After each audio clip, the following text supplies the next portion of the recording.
So this is the state of the progress on the marine engine so far. This is the first prototype, and it runs at a pretty low pressure and it's pretty silent. The reverse is okay when it's actually at pressure, but I don't like a few things. The bearings are not all the same. And that's because when I made this, it was just, I pulled the bearings out of random stuff I found. These two from an electric screwdriver. And this was just a bearing that I had laying on my desk for a very long time. And I want to switch those out for 608 metal seal bearings. So it'll be easier to get, easier to find. And just a little bit, just standard skateboard bearings. Now more people know about those, so I figured I should switch to that if I plan on ever publishing this design. And these here are 60, I forget exactly, holy shit, one sec. Let me read this. It was full of sawdust, what the fuck. Anyway, 6806 bearings. I want to switch them to a metal seal, or even no seal, but depends. The rubber seal saved this one. This one got covered in sawdust. I could only imagine how bad that would be. But I'm working on the new design now. I'm printing the new base for the engine. It's got the diameter for a 608 bearing, and I changed those holes to fit heat inserts, so it'll be a little stronger.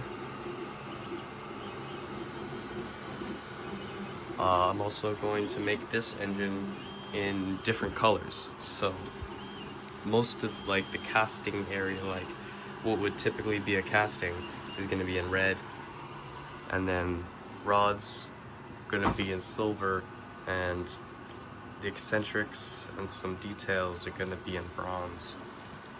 So it's gonna look a little nicer than the pink engine, but I'm thinking about getting a gold color film that's just to give a more brass color.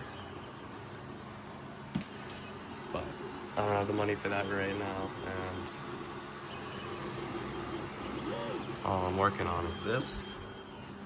My traction engine still, because now that I got more bronze, I can work on that. The valve gear needs to be completely reworked.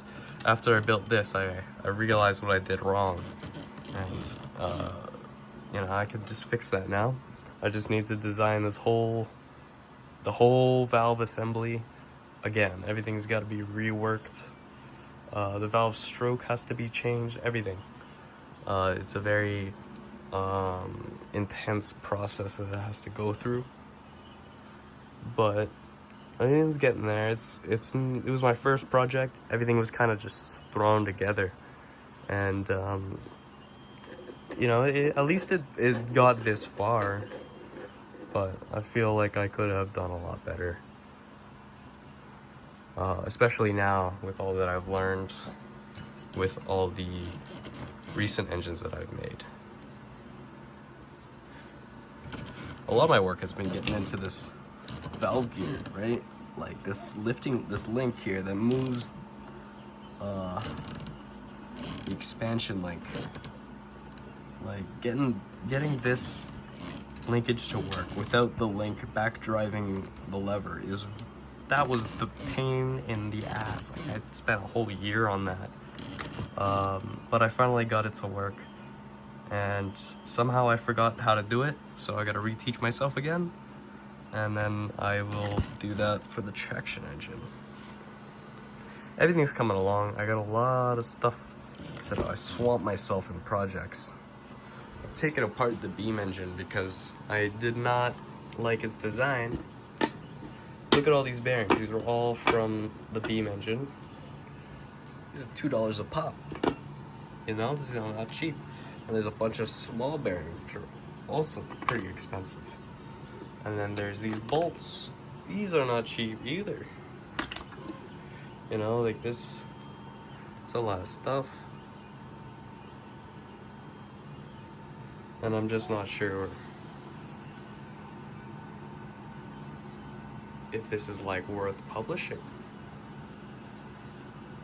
Because if someone tries to come and you know, build one of these themselves, they're gonna have to get pneumatic cylinders, pneumatic valves, hose. They're gonna have to get a whole bunch of bearings, hardware, and heat inserts. They gotta get this like a sprocket or something heavy to put on the end as a flywheel. And these M8 bolts here that go on the bearings, they're not cheap either. So it's definitely not a project for someone who is just looking for something quick. But if you like engines and you want something on a shelf as a display model that actually works, that runs on compressed air, then this might be for you. And I'm just scared about, you know, publishing this and people having issues and having to be liable for that, you know? I don't want to give people a bad day.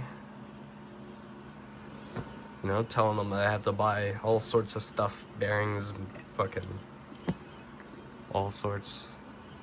But I'm trying to make it a little bit easier by using a uniform bearing size and uniform bolt size, because on each side of the crankshaft here, because the crankshaft is made of 2 bolts connected by these 3D printed parts, and this side is an M8 bolt and that side is an M6.